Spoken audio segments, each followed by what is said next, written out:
Good morning, everybody. Thank you for joining us here today. My name is Sam Wong, and this topic is most startup pitches fail. Here's how to fix them. It's a brand new webinar that we have from Fundable Startups. Let's see. One thing that we often talk about during our teaching and our classes is that there tends to be an overemphasis on startup pitch decks. Our perspective is it's not about the slides. Certainly, startup pitch decks are important. But in the startup space, we've seen just way too many founders and oftentimes many advisors put too much emphasis on the slides themselves. And we'll talk through some of those challenges and how we propose to deal with them. As I mentioned earlier, our company's Fundable Startups, our mantra is 90 days to fundability. We fundamentally are execution specialists. We really focus on helping companies to execute well because we believe that's what leads companies to build a healthy startup. My name is Sam Wong. I'm a 5-time startup entrepreneur. I've been a CEO one time, a CTO once, and a technical VP 3 times. I wrote a book on startup execution and oftentimes serve as a startup coach or a fractional founder. I've had the good fortune of going through 4 acquisitions, 3 sell side and 1 buy side as an employee, a couple other acquisitions as an advisor as well. Our training, which is our primary offer, has received tons of rave reviews. We do focus on creating a lot of resources that provide structure for founders. So not just random sound bites. We're not fans of that. We believe, I'm an engineer and I believe in repeatable, methodical processes. So we have a startup roadmap as well as a startup blueprint, which goes deeper into the actual low-level tasks and initiatives that founders should focus on in building their startup. Both of those are free resources on our basic training plan, so you can find that on our website. We build a lot of training courses. We've got over 30 hours of training built so far. We do focus in many of our classes on building and including color by numbers templates. We have a number of prepackaged solutions, including one of our prime solutions, Venture Validator. I've got Zach here, our director of research from Venture Validator, is going to take a moment to just explain what he does and what VV is all about. Yeah. Hey, everyone. So before you go into a pitch meeting, you want to have all your ducks in a row, like who your ideal customer profile is, what your top marketing messages are, why someone will buy from you, and how much they'll pay to buy from you.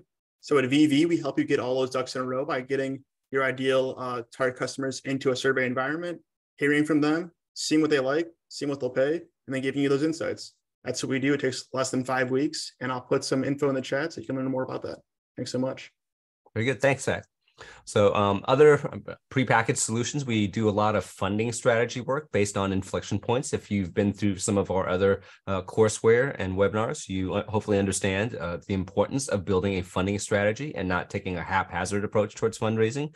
And then, of course, a lot of what we're going to talk about today, pitch decks and fundraising itself. When it comes to pitching, our experience, we work with 3 different startup accelerators. We've worked with at least 3 different startup accelerators. We also believe heavily in telling stories. Communication is one of the key things that we focus on, obviously, as an author of a book and the designer and instructor for a large library of courses. How you communicate is super important, which leads us to our pitch deck service. We do a lot of full service pitch development work. Okay. I have been a pitch judge for Bay Angels, Depot Ventures, Pitch Force. You can see some of our past Pitch Force events on YouTube. You can look at our YouTube channel, youtube.com/fundable startups to be able to see some of that. This class itself summarizes a much longer class. So as Zach hinted at in the chat window, we have a new class, which we are officially announcing today. The class itself, we're taking a small snippet of the class and presenting it here is the part of this webinar.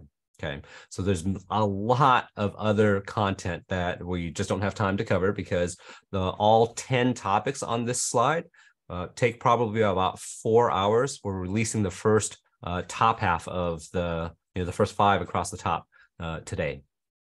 So let's dive right in. Why pitches fail and how to fix them. Well, the sad reality is many startup founders do struggle with raising funds. And I have this quote, which I've used in other webinars before. I found this question on Quora from a founder who says they spent 10,000 hours working on their startup, but just couldn't raise capital. 10,000 hours equates to 5 years full time.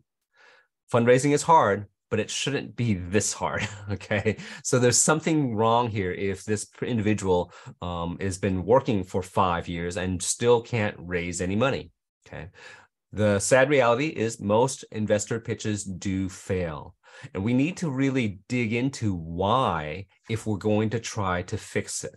Okay. It's not just random updates to a slide here or there or things like that. There's a process to follow, and there's a science behind the slides, and there's an art form for how you tell the story, which is what leads us to this point here. There are 3 key components of a great startup pitch deck. First is the story. It needs to be an engaging account of why you exist, why your startup is here. There also needs to be an artistic side of how you deliver that story. It's important how you present it, because that also matters. And we'll talk about how the art form of delivering pitches, how that affects, how that plays out using references to movies. Okay. And then the third component is a science. Okay. There does need to be an analysis of what you have done with your startup and how it has de-risked the potential for failure. Okay. So as you go to the investors, they need to be able to hear, and they expect to hear the same types of content. And we'll talk about that, because everybody tends to focus on the slides, which is, to me, is more about the science. What checkboxes do you need to hit in your pitch deck? If you do not take an artistic approach, then your pitch is going to be kind of antiseptic and flavorless. If you don't pay attention to the scientific structure of what you need to talk about in the slides, then and you depend heavily on just the presenter, you might have somebody who is just a very good speaker and very good salesperson, but it tends to be non-repeatable with someone else. Okay. So that gets to be challenging, because not every founder who presents their pitch is going to be a fantastic storyteller. And if you don't have a great story, you might have a compelling startup, but the audience will be disinterested and distracted. Okay. It takes all 3 components to really put together a great pitch. And we see 3 top reasons why startup pitches flop. If referring back to the previous slide, it's a poor art form in terms of how it's delivered. It's an uncompelling, rather disengaged story. Or the top reason fundamentally is the company is not fundable. Okay. There actually is a 4th reason, and that's what I would say bad science, where the slides are missing something. They have a gaping hole. But I don't see this 4th reason quite as common, because there is so much emphasis on the slides. If you just do a Google search, there's hundreds of results that you'll find that guide you and advise you on the 10 or 12 pitch deck slides that you need. And that's what a lot of people focus on. If you, as I mentioned, do the Google search, I just did a couple of screen captures of some of the results here. Literally, there's page after page after page of people trying to tell you what slides you should have, the 10, 11, or 12 key slides that you need. There's even some content that says, this is the pitch deck template to get your startup funded. If you just do your pitch deck this way, you'll get funded. I don't believe in that. Okay. The deck does not get you funded. A great business gets you funded. The deck tells a story about your business. Okay. So the claim that a deck gets you funded is, to me, misplaced. All right. And if that's the fundamental challenge, and most pitch deck guides focus on the deck, the slides, the structure of the slides, what that says is that most pitch deck guides are ignoring the bulk of the problem. The big problem, of course, given the surface area of that slide, the yellow portion, the main reason companies don't get funded is they're not fundable.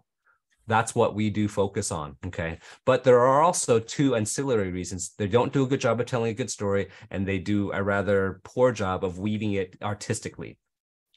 Our focus is that it's not about the pitch, and I don't think I'm in the majority when I have this opinion, because so many advisors tend to talk about, hey, I'll tweak your pitch for you, okay? That's the most common thing that people ask for, and that probably the most common service in the startup space is pitch deck tweaks, pitch deck coaching. Okay, I do believe that finding investors is like dating. This has been a common analogy in the startup space. And if you look at it, who is the preferred date? A person who looks like they've got their life together, or someone who looks kind of menacing and questionable? Okay, we talk about this in another one of our webinars, how to raise pre-seed and seed startup funds. In that webinar, we present a 5-step process for fundraising. It's prepare, plan, execute, sell, and close. And the pitching doesn't happen until step 4. That's the sell stage. We focus on steps 1, 2, and 3 because those steps is what builds fundability. And if you do this out of order, rush to step 4 before you are truly fundable, the propensity and the likelihood of you getting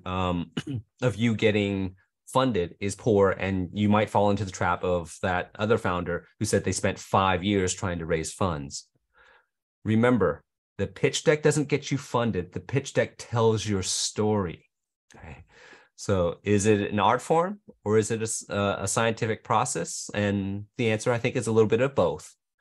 We're going to focus, however, in this event a little bit more heavily on the artistic side of it and the story, because that tends to be it tends to lack focus in the startup space.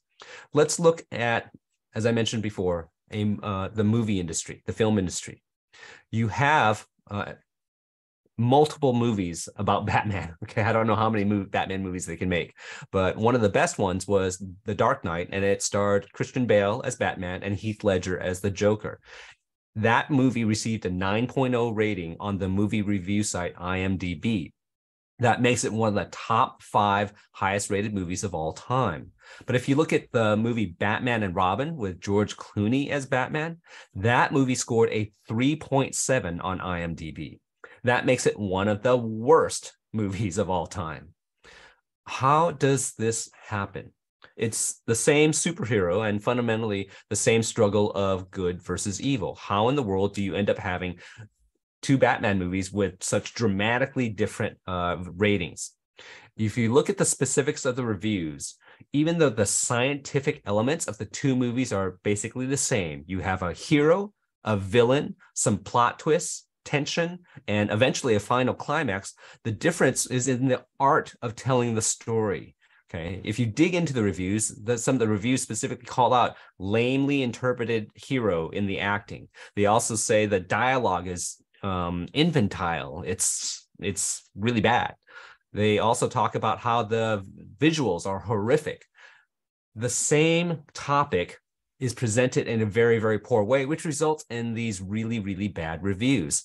Like the guy who says, I've lost faith in humanity after watching this movie. Okay.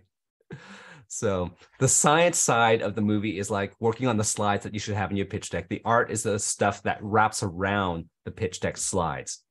Okay. So the reality is a bad investor pitch comes down to 2 root causes. First, a bad story. So maybe the story is substandard because your slides have too much content, that they're so busy that the story, or maybe the story doesn't flow, or the content on the slides isn't enough to convince a skeptic. Okay. The bottom line is the way that you built the story and your slides is lacking. But there is another possibility, and that's where the person delivering the pitch just isn't a trained storyteller. So the way you tell the story live is lacking, and the audience gets disinterested and distracted. Most founders do focus on the structure and the content of the slides, but ignore the need to work on their skills as an engaging storyteller.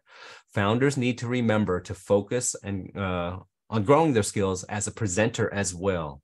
A sizable portion of the class that we're releasing today focuses on the storytelling side of it. Okay. A good investor pitch has two specific focuses. Story, it tells a good story, and it shows how the startup's risks have been mitigated. Fundamentally, those are the key things you need to accomplish. Okay. So how do you know if you're doing a good job telling the story? Well, your goal in storytelling should be clarity and connection. You know you're doing a good job when you have what I call a short mean time to insight. When the audience nods in agreement and when they lean forward, they're really more interested, and where their comments align with the flow of the story. It becomes clear that they understand and that are actually very engaged.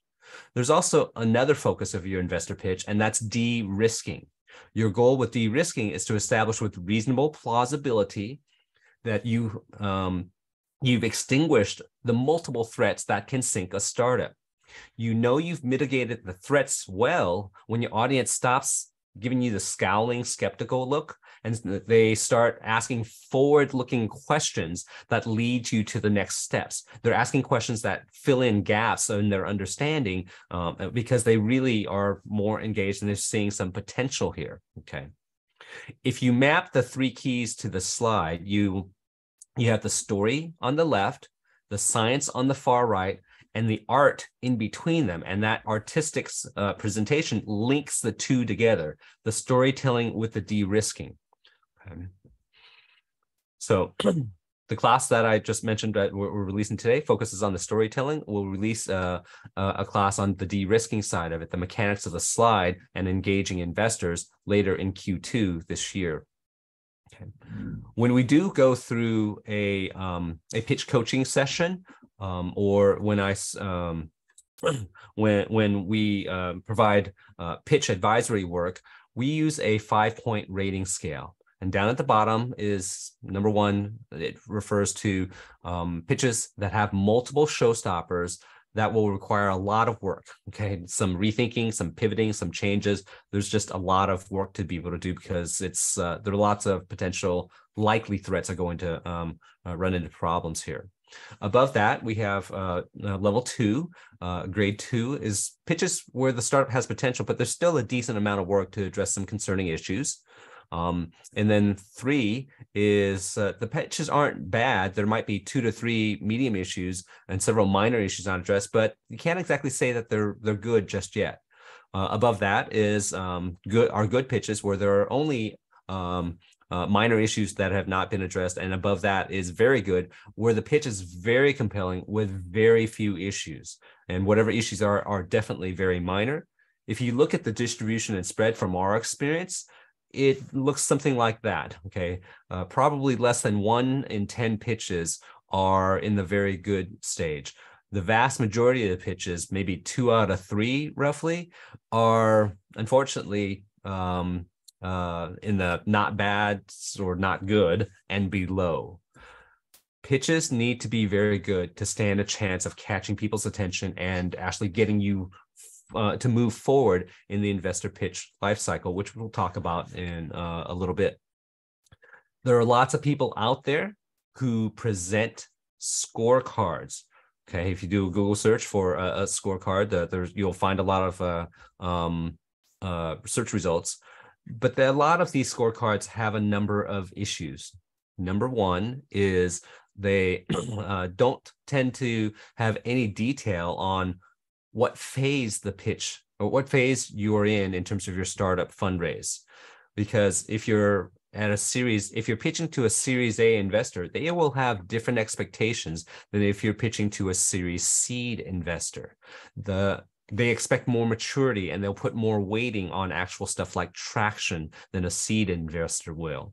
So I haven't found a scorecard yet that actually takes that into consideration. It's just agnostic about that when that's actually a fairly significant consideration. There's also the challenge of the scorecards really not having any guidance on the allotted time to pitch, because it's very different if you have 1 minute to tell your story and deliver a pitch than if you have 10 minutes. And so those tend to be challenges. For us, in our scorecard, because the existing pitch deck scorecards out there didn't solve these problems, we have a switch which determines Series Seed or Series A. And when you flip that switch, it changes the weighting on the individual criteria that we use to evaluate a pitch. And then on the far right, there's also a suggested time budget for each of the topics. Okay. You can download our pitch scorecard by scanning the QR code. If you want, we can pop this back up. You can also go to our website, fundablestartups.com. We have a blog post. That's a screenshot on the left of our blog post, okay, that describes the scorecard. Okay. So we'll cover the overall agenda for the entire, our plan for the entire pitch deck training. This topic that we're talking about here is most startup pitches fail. We do have another topic, which I referred to earlier, which is the investor pitch lifecycle. There are 5 steps to moving an investor along, and you should not skip steps in that process.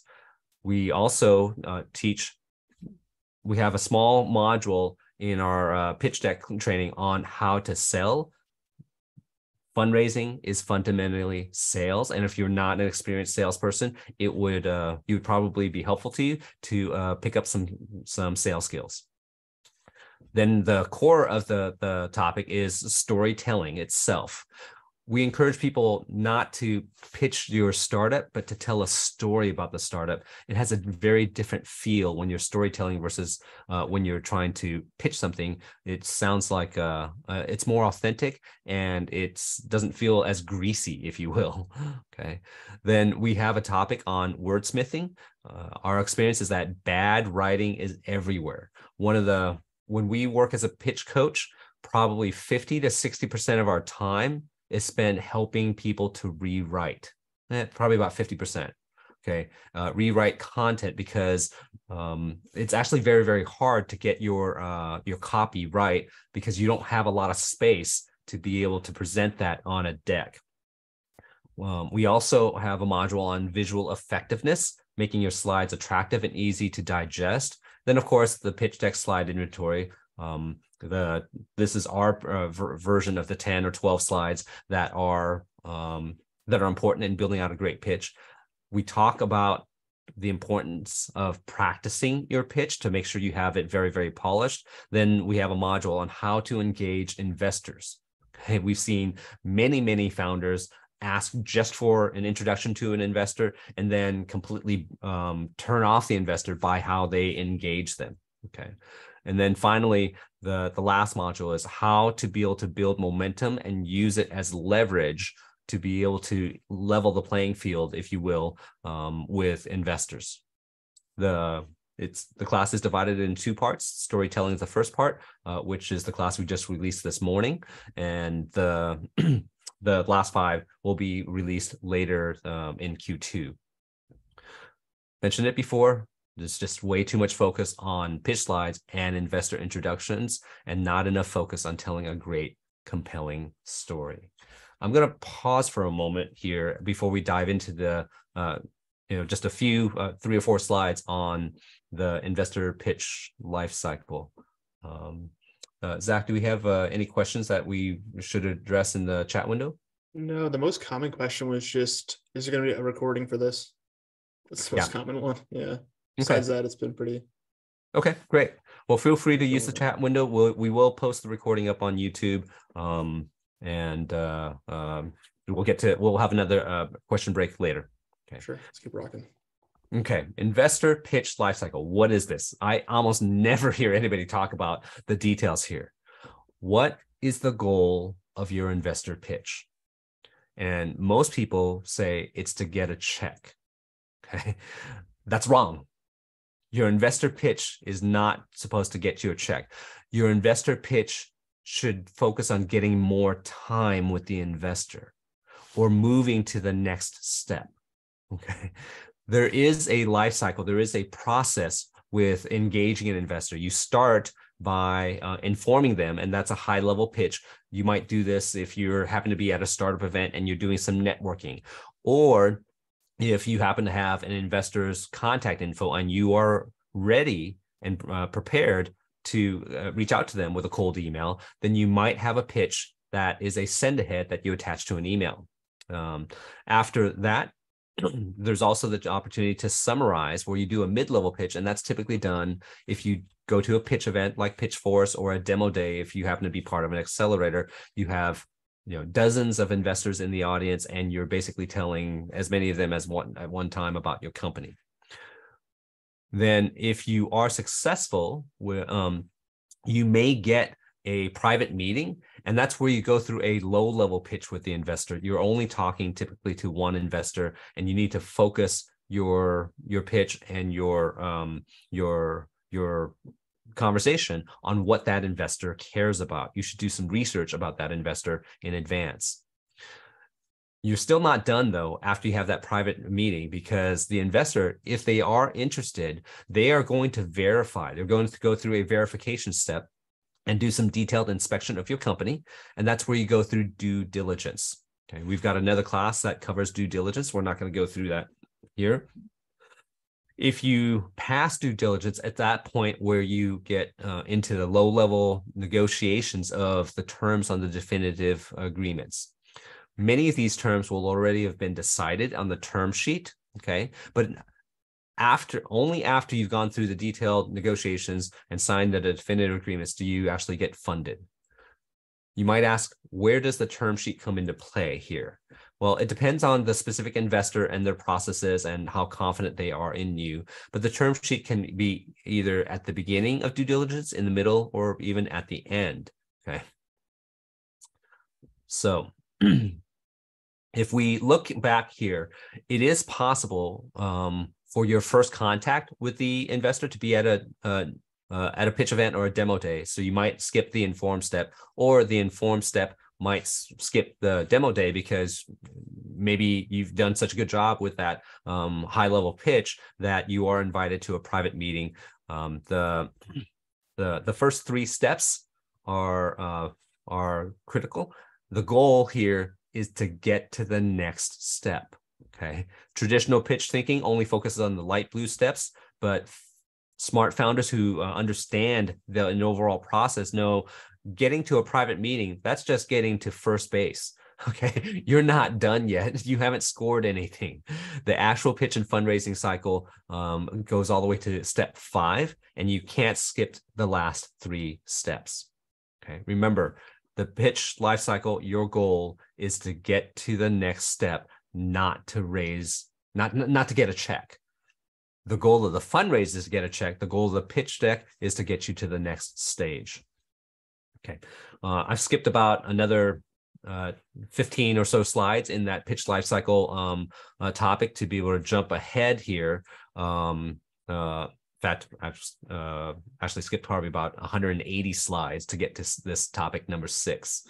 Okay, visually effective presentation. So we're going to go through about 1/4 of the slides in this topic from the full class. We do recommend make your slides pretty. You have one chance to make a first impression. Do remember, and as pitches go, especially in the informed stage, less is more. Okay. Focus on trying to figure out how you can use more graphics and fewer words. And remember that your pitch deck is almost like a resume. Back in the 1980s, when resumes were a lot more popular, there was all sorts of resume coaching to make sure you don't have stuff like grammar errors, spelling errors, etc. Of course, the same type of concept applies to your pitch deck, because that level of polish shows some professionalism. The good thing is that it's not making your slides prettier is one of the easier things that you'll need to do when you build your pitch deck. Okay. So if you don't have those skills, it's easy to hire that out. You should have some type of branding. You don't need to have your brand book fully built out like some of the big companies, Samsung, Coca-Cola, Apple. These are screenshots of their professional brand book. They spend millions of dollars building these brands and maintaining them. But at the very least, you should understand what your brand is all about. And this doesn't have to take a long time. You should have a brand overview, which has some thoughts on your mission, values, what type of personality the company has. Choose some adjectives that properly describe your company, and then some other adjectives that are the opposite of what you want to communicate. And then your brand also should connect and have some details about your target audience. There should be some visual guidelines on how to use your logo, colors, fonts, imagery, and some trademarks with your brand. Then some communication guidelines about your style, the tone of voice, how you will structure your communication, and what type of presence you have, and if you use any themes. For example, since I do a lot of, I like using building analogies. So I use blueprints and architectural concepts because they are fairly similar. When you're building a building, there are lots of things to consider and that are foundational and infrastructure behind the scenes. You have the same thing when you're building a company. So I like to use a construction or an architecture/building theme in a lot of our branding. So when you look at this, think about it. Which sentence did you read first? Chances are you did, more than 80% probably read that sentence. You will read this first, and then the very next one below that, and then you'll read this, and etc. Down to the bottom. People tend to read top to bottom, left to right, and large to small, okay, or prominently highlighted, etc. Most people probably read the thing at the very top last. So given this understanding, what does that say about how you should lay out your slides? Okay, your slides should be glanceable. That's a key word, which I think should be used more to describe slides. Glanceable. Statistics show that when you send a PDF pitch deck to an investor via email, that the investor will open it up. If they open it up at all, they'll spend 3 to 4 minutes on the entire deck, and that's it. Okay, so you need to be able to have the slides communicate very quickly what you're trying to say. Your title should have active statements. Don't just say problem.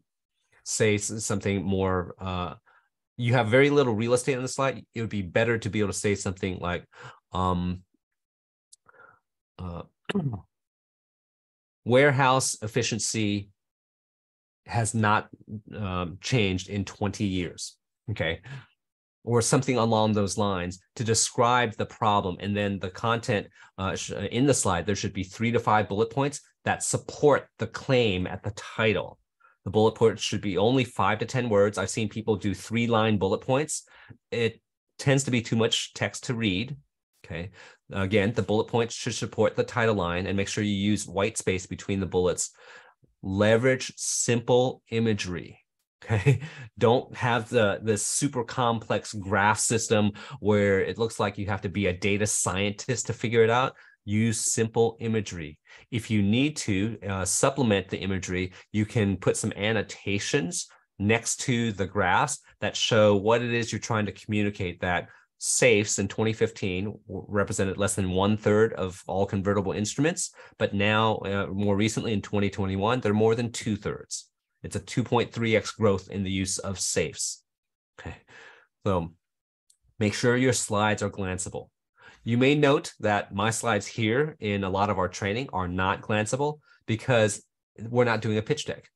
We're trying to pack information. An education-focused slide is structured differently than an investor pitch deck slide, okay? Make sure that your slides have your logo somewhere that's not dominating. Make sure you also put slide reference number, because it helps facilitate the conversation. An investor can look at the slide in the corner and say, oh, right here, this is slide 229. And yes, the class is up to over 300 slides now. Okay, we go into a lot of detail on the full class. We're just skimming the surface of a couple of topics here. Okay, and of course, we do recommend putting a copyright notice on your slides. It gives you a little bit of legal defense to make sure that people understand that this is your content. Okay, it's not an NDA. It just means people should not take the content and claim it for their own. Okay. Pitch deck slides. This is going to be the last topic before we go into a summary. There's some good questions, actually, Sam, I think. Okay, let's pause for a couple questions. So one of the questions that we covered pretty well in the chat, but I'd love to hear your thoughts on this. Should the high-level pitch cover core IP within a startup if it exists? I think the answer is it depends on your company and how key that IP is. Exactly. Okay. Clearly, if you're in the hard text space, you probably need to dedicate a good amount of content to that. And I'm going to jump ahead here. I have a few slides. I'll go back in order in a moment. But if your solution involves a lot of IP, then instead of one slide, you might dedicate more than one slide to it. So it depends on exactly what it is. If you're just doing an app and you got a process patent, okay, those are a little bit more difficult to justify that it represents significant value. Okay, so I think it kind of depends on the nature of the company. Yep. And then from Karen, she said, for two-sided market pitches, how can we list the pain points of suppliers and customers? Should it be the same slide, or make the language is kind of strange? Same slide to make it short pitch, or separate slides? Okay. Yeah, I think what Karen's probably asking is how you have a small budget of slides and a small budget of time. How much of that slide budget should you spend on the problem or the pain points? And again, I think it kind of depends on how significant the pain point is, and how well people understand the concept of the problems you're trying to solve in the marketplace.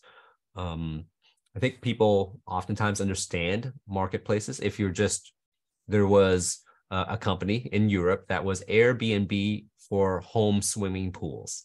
Okay, so if you want to have a pool party and you don't have a swimming pool, you can go to this website and rent someone else's swimming pool for a while. That's a concept that's fairly well understood. I don't know if you need to have more than one slide for that. You could probably compress it into one slide and save your slide budget. However, for something much more complex, then I could see if the pain point is not intuitively obvious, you might need more than one slide. So again, I'd say it depends. We need to understand more about exactly the nature of your marketplace. Okay. For that, Sam, do you think too it could be important, like if someone's starting a social network, in the beginning they want to get users who are going to be free, so the important thing is how are you going to get the first 100K users, whereas later on for a Series B, it could be like, now that you have your 100K or your million users, how are you going to monetize with the vendor side? Sure. So there are, what you've just asked touch upon multiple topics that are typically covered. One is going to be your go-to-market, is how do you actually build users, and two will be your business model. How will you actually monetize that? And then depending on how mature you are, the later you get into the startup in terms of maturity, the more investors are probably modern investors are going to want to see more metrics. You've probably heard many of the classic metrics: customer acquisition cost, long-term value, and the overall return on ad spend, those types of classic metrics. If those are relevant to your startup, then investors probably want to look at that, monthly active users, et cetera, et cetera. Okay. Gotcha. Any other questions? No. Not? Well, let's keep moving here. Okay. We pitch deck slides. Investors face a lot of risk, and they are varied and diverse. Okay. People who aren't investors themselves don't really understand how bad it can get. So that's why it's really important that the structure of your slides, of course, cover the dozens of risks that investors face. And there are lots of opinions out there from lots of people who have some knowledge here. Our perspective is these are the core elements that we encourage people to cover. This is our version of the top 12 slides. And you notice this is not prominent for us, but we do need to cover it, of course. The first slide, or somewhere towards the beginning, is covering the mission or your elevator pitch. This can oftentimes be, depending on your startup, it could be combined with your title slide. The class that we're working on to release in Q2, we go through low-level detail and considerations on how to build each and every one of these slides. There's typically 3 to 4, maybe 5 slides that we teach on how to build one slide for your pitch deck. Okay. The second slide should be your problem, summarize very clearly the pain point. The third should be your solution. And in our experience, if you've got a very, very short amount of time, like 1 minute or less, these 3 slides tend to take the vast majority of the time. Okay. 75% or more of your time should be spent on these 3 topics if you only have a minute. Okay. Then we like to share, after you've been talking about the solution, we like to share the business model, because this has a certain connected flow. Another thing that we teach about in the class is the importance of narrative flow. And this is one way to have a smooth, continuous flow, because talking about the solution, then talking about what you charge for it, then talking about what you charge for it, how it leads to the size of your market. That is one way to build a story around that. Again, once you've talked about the market, it's a good time to talk about the competition, the state of the market, not just the size of the market, but the state of the market. And then again, as you're talking about market, it's an opportunity for you to transition fairly smoothly into a why now slide, something that talks about the traction. What is your special competitive edge about why you're going to beat the other options out there? And then once we understand that, okay, you have some potential. What is your plan to turn your potential energy into kinetic energy? Okay, and that's what the go-to-market is all about, how you plan to differentiate your customer acquisition, especially early stage. Okay, and I would recommend that for most companies, this is one of the most important things to focus on if you aren't doing something like hard tech. If you're just doing an app, okay, and there's no new science that you're creating, then oftentimes your go-to-market plan is one of the key things that will differentiate you and determine your level of success or failure. Then, of course, the team, ultra important in the very, very early stage company, and some type of conclusion or call to action that will wrap up your core slides. So 10 to 11 slides, depending on whether you merge the title slide into the mission or not. But there's also some key things to cover in the backup slides. Okay, your backup slide should be ready to cover financials, your ask and investment, and exit. And of course, depending on how much time you have, that's going to determine how many slides you actually deliver and use either live or in an email send ahead. Okay. We're going to wrap things up here where, as you can see in the lower right-hand corner, we've already skipped to slide 285. Okay, so we've delivered probably 30 slides so far. There's a 90% of the deck is still part of the full classes that we just don't have the time to cover. We talked about the 3 elements of a great startup pitch: story, art, and science. Okay, and the combination of the 3 is what gets you elements of a great pitch. That the pitch needs to tell an important story of how you've de-risked the threats that come into the company.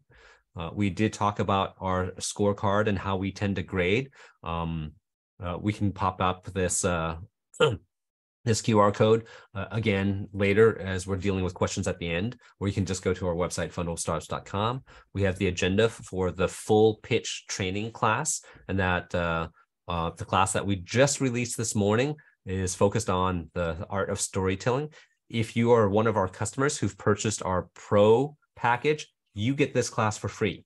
Okay, it's a 2-hour class, just under 200 slides. Okay, if you've purchased the premium class package, then you'll get this class we just released, as well as the class that we'll release next quarter, the structure and the science of the slides and engaging investors. Okay, of course, you can purchase either one of these a la carte.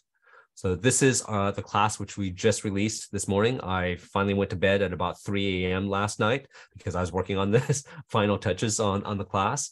It's 2 hours of visual instruction, almost 200 slides with multiple examples of other founders and other situations where people have delivered a pitch, and we dissect what worked and what doesn't work with them.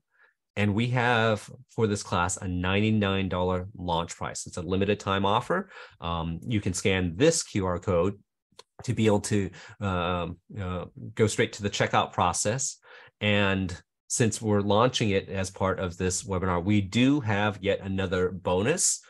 If you use the promo code PITCH1, it gets you an extra $50 discount, which means the class is this $49 after the promo code, extra 50% off.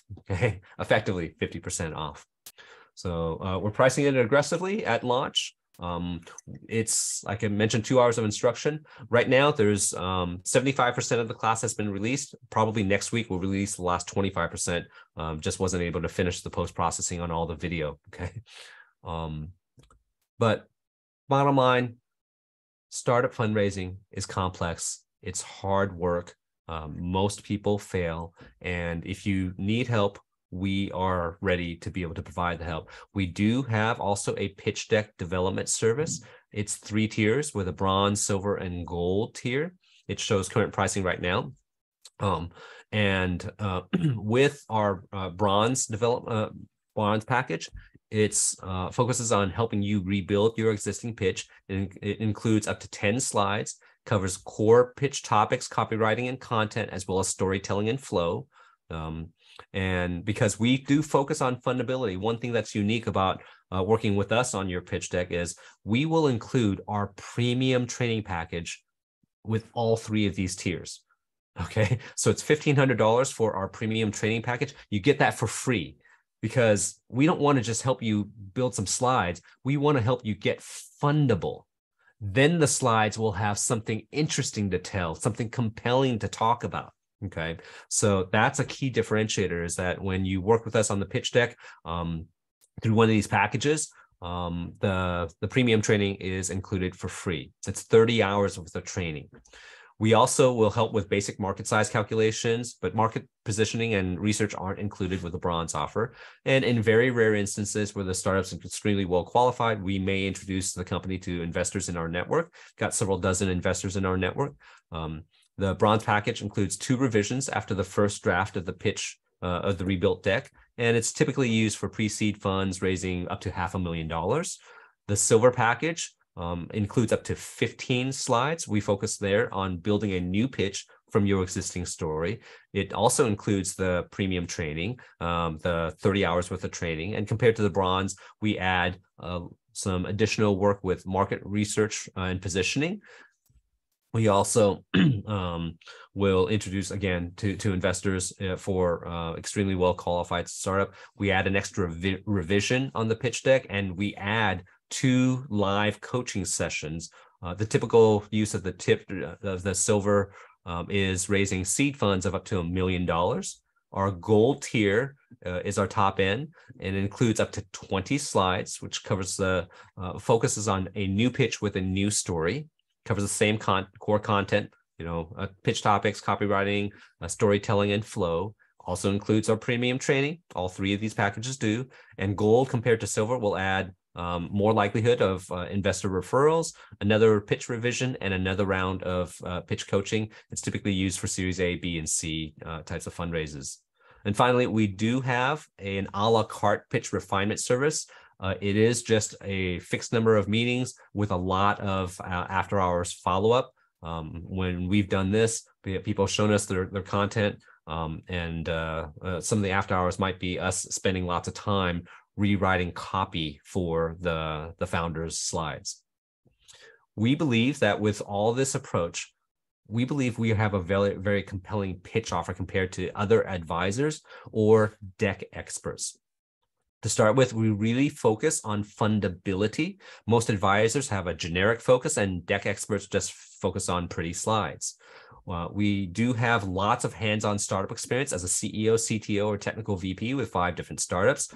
Most advisors maybe haven't been an employee of 1 or 2 startups. Most deck experts have never been employed at a startup. We also have a strong track record of 6 startup exits, 5 sold and 1 bought, including the ones that we had advised. And it's hit or miss whether other advisors have any exits, and pretty much guaranteed that the deck expert has never had a startup exit. We are also a published author and a frequent content creator, so we have strong writing and communication skills. It's questionable whether you're going to get that from other advisors. And deck experts usually do an excellent job with the visuals. Okay. Fundable startups, we do both business and technical skills, which helps immensely with the value. Things move faster when you have both perspectives. It's kind of like having a full stack developer. It's more efficient if you're technical, you understand that. Okay. And many other advisors, deck experts, it's rare to find both technical and business skills in the same person. We also frequently serve as a pitch judge for pitch events and other angel groups and accelerators. Advisors sometimes work as a pitch judge. I've never seen a deck expert work as a pitch judge. Okay. And then we also include, as I mentioned, the 30 hours of fundability training, which is you're not going to get that with the other parties. Fundamentally, we try to provide proactive guided journeys that have predictable and repeatable results. Most advisors provide reactive coaching with random or sporadic results, and deck experts will give you a beautiful deck, but is your company fundable? Okay. That's it. Thank you for attending here. You can go to our website, fundablestartups.com. I'm going to back up while we take a couple of questions and pop up the slide that talks about the class which we just released. Okay, so feel free to whip out your smartphone. You can scan the QR code, or if you prefer, Zach can post the shortened link for you to go straight to the offer here. Okay. Let's go through a couple other questions. Yeah, there's a couple more questions. So from most recent, Paul said, when you buy the class, do you get to keep the slides, or is it an online only version? It's online streaming. We don't have the slides downloadable when you buy the classes.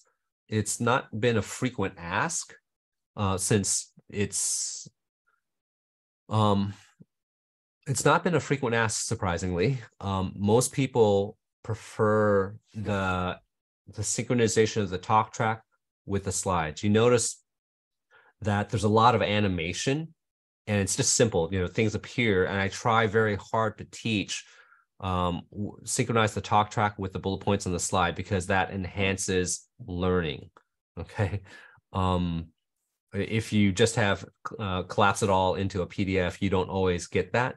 But we don't today. We're not opposed to doing it tomorrow, but we don't have all the slides downloadable as PDFs.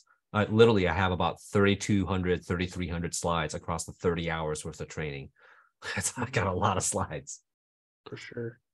So Tom had a question about structure. He said, what about the use of funds slide? Yeah, so that's the investment ask. Okay. So our perspective is we encourage people in the investment ask to explain what they're using the funds for, and not just, I want $2 million. Okay. So, and that is why the financials and the investment ask are kind of close to each other, because it helps with the narrative flow. If you're going through the financials, you can talk about your various projects, et cetera, that you're doing and how that's going to add up to a certain ask. Okay. And in terms of use of funds, we do encourage people to explain it in a way that an investor would care about. Don't tell us stuff like, I want $2 million so I can hire 5 engineers. Investor doesn't care whether you have 1, 2, or 5 engineers. They care about a fundable milestone. Okay, so explain it in terms of fundable milestones that the investor would care about. And that's what we teach, again, in our funding strategy class, fundable milestones. Can you give one example of a fundable milestone? Just to Sure. differentiate between hiring? Sure. So a fundable milestone might be a nice round number like $10,000 in monthly recurring revenue, or it could be we just signed our first letter of intent with enterprise customer X, we got Sony as a customer or whatever, or we got somebody who, from this mid-sized company, 2,500 employee company, said, if we build it, they'll pay, $10,000 a year to use my product or whatever it is. Sweet. Antonio said, is the specification, of the pitch aligned with the amount of capital to be raised and the phase of the company? Is the sophistication. So how sophisticated your pitch is. Oh, sophistication. Okay. Yeah. It's certainly, there is some alignment, but if you look, there are some public decks where Airbnb or Uber, whoever, they listed, this is the deck that we used to raise 25 million. Unless you're doing something hard tech like biotech, drug delivery, or drug discovery, many times the more you raise does not necessarily mean that the deck is, turns into if you're raising 20 million, you have to do an encyclopedia style deck. If you're raising 1 million, you can do a children's book style deck. Okay, I don't think there's necessarily a correlation. In terms of the sophistication of the deck, I did not include this because of time. Let me see if I can go to one of the hidden slides here. Blah, blah, blah. Blah, blah, blah, blah, blah. Not that one. Pitch deck life cycle. It'd be this right here. Okay. When you're at the informed stage, if this is the closest answer to the sophistication point, to me, it's not about how much you raise, it's about where you're at and what stage. When you're at the informed stage, you use a shorter, simpler children's story deck. When you're summarizing at some type of public pitch day or whatever, you do a news brief, kind of like USA Today. If you ever read the news articles from USA Today, they're intentionally short. All the articles pretty much can be read in about 3 to 5 minutes. That's most appropriate for a public pitch event or a demo day or whatever.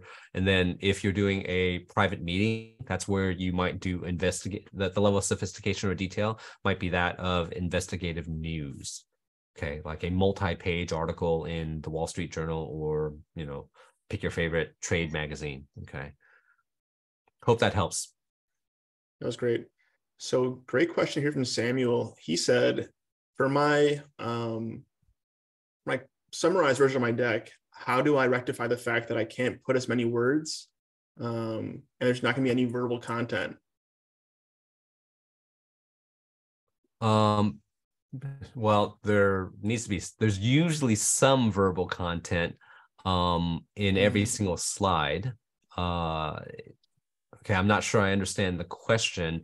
I will say this. I didn't cover it here, but I have a module on effective written communication.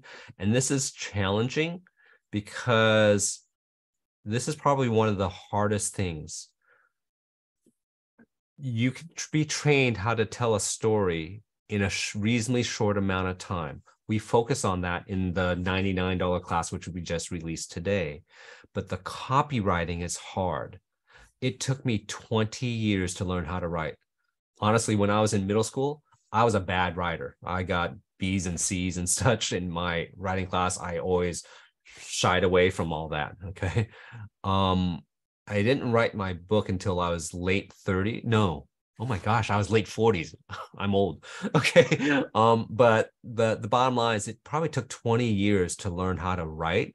And if you don't have the writing skills in-house with someone on your team, the reality is you should consider bringing someone else in to help. You could bring in a generic writer, like most editors do not create. They tend to alter what you've already written.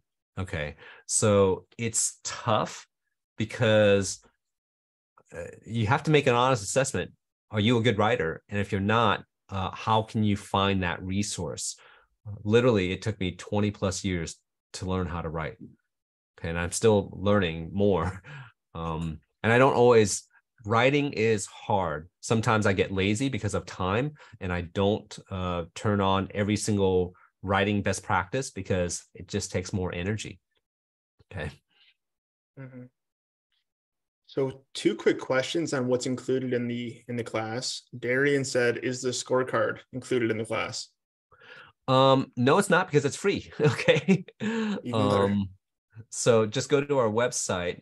We refer to the scorecard, but it's a free asset that we give away. You can go to our blog page.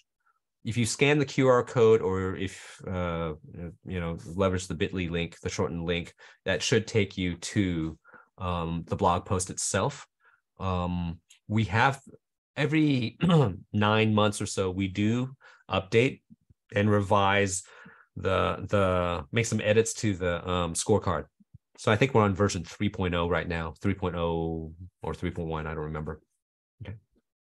And then Stephen asked if there's a end of class assessment on the client or the quality of the pitch deck. End of class assessment.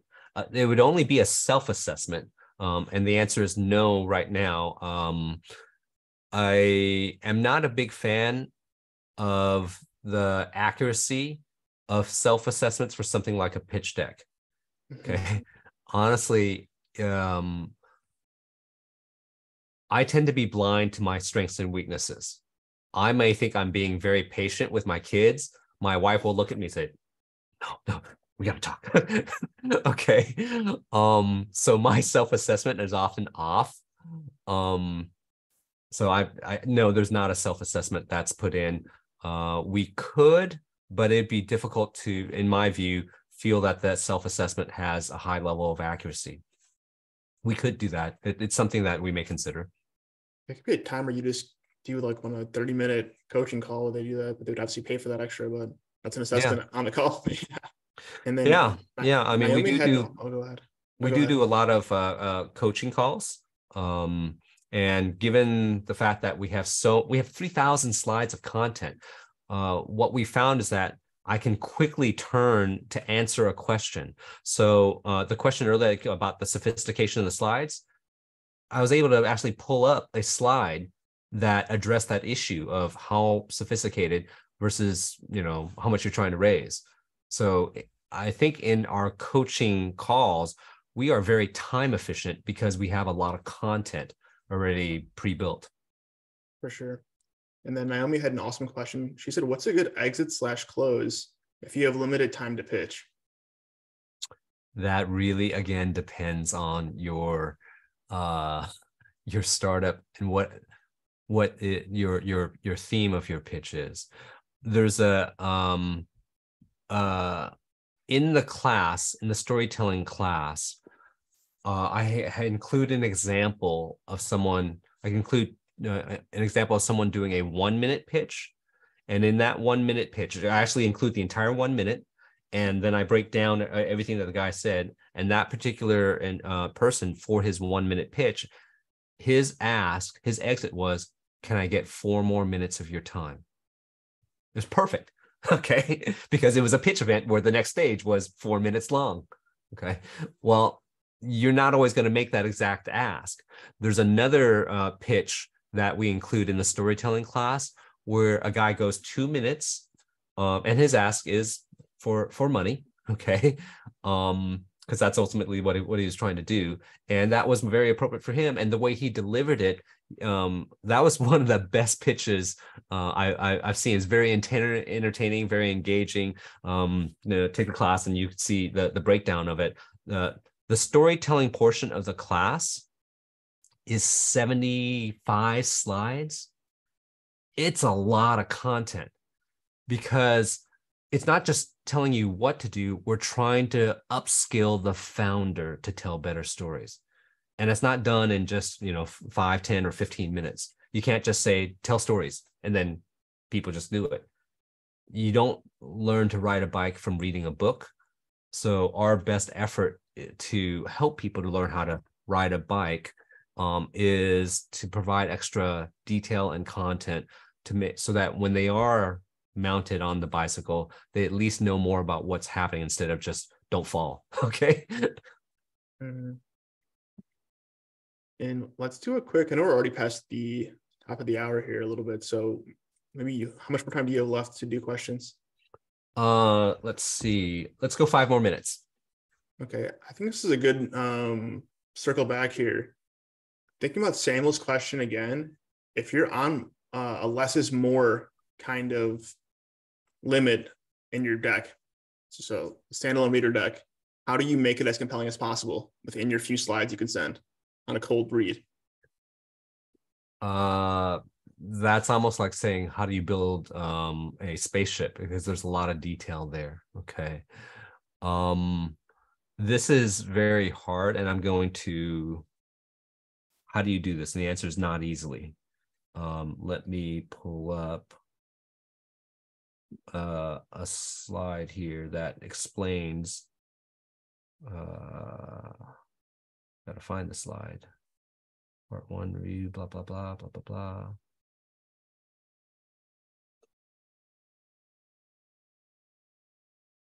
Okay.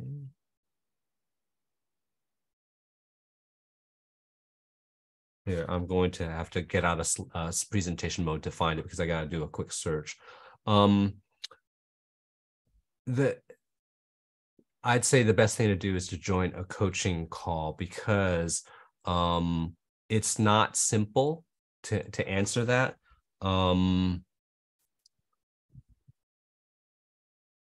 Our perspective on this is that you need, in order to do a good job at rewriting content, you need a lot of context. Okay. There was one startup founder who came to us. There's the slide. Okay. There's one startup founder who came to us who was a non-native English speaker. So his slides needed a lot of work. It took 3 hours to rewrite 2 sentences. Why? Is it because we're a slow writer? No, I don't think so.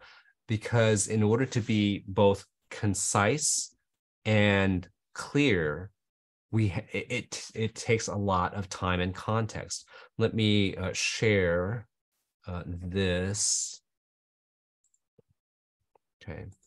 So when you're doing slide content design, it's not as simple as just, follow these 10 steps. Anybody who tells you that probably has not done this enough. Okay. You have a core value, and rewriting and representing that core value requires knowing a lot about your customer, your product, market, the go-to-market, and a whole host of topics. And you need to know them in detail. Then the customers, you should know the pain points, but not just the pain points. You need to understand the impact of those pain points. When the products, you need to know the features, but not just the features themselves. You need to understand the benefits of those features. The market, you don't just need to understand the competitors. You need to understand the features of their product so that you can kind of position yourself against them. And then the go-to-market, lots of detail about how you plan to go, at what channel, what geographic region. Are you hitting specific industries first, and what segments? Are you doing enterprise, mid-market, or small enterprise, or small business, or whatever else? In order to do a proper rewrite and a proper rebuild of the story, you need to know this. And of the 3 hours that I mentioned to rewrite 2 sentences, probably a little over 2 hours was learning the wraparound so that we could get it into 25 words. Okay. I don't think it's quite as formulaic as I wish it were, because then everybody would, it'd be simpler. But unfortunately, if you only have a small amount of space, writing concise and comprehensive copy is hard. This guy Blaise Pascal says, if I had more time, I would have written a shorter letter. Fundamentally, what this says is that you need time to understand and how to distill it down to the, to reduce it down to the essence of the message, being concise without losing any flavor. That's very hard. Okay. I think Darian just asked, is the slide in the class? This one, these particular slides, yes, they are. Okay. All right. These slides here are in the section, these 2 slides, the Blaise Pascal and that concept thing. They are in the module 5, effective written communication. Okay. All right. I think we are about at time. We've gone over already. Thank you for staying long. And hopefully this was valuable. I wish we could cover everything, but there's so much detail. Literally, like I said, the 2-hour class that we just released has 200 slides, and we've probably covered maybe 35 to 40 slides here in this short webinar. Okay. Thank you, everybody. We hope awesome. that you found this valuable. Thanks, everyone. Okay. Have a good one. See you.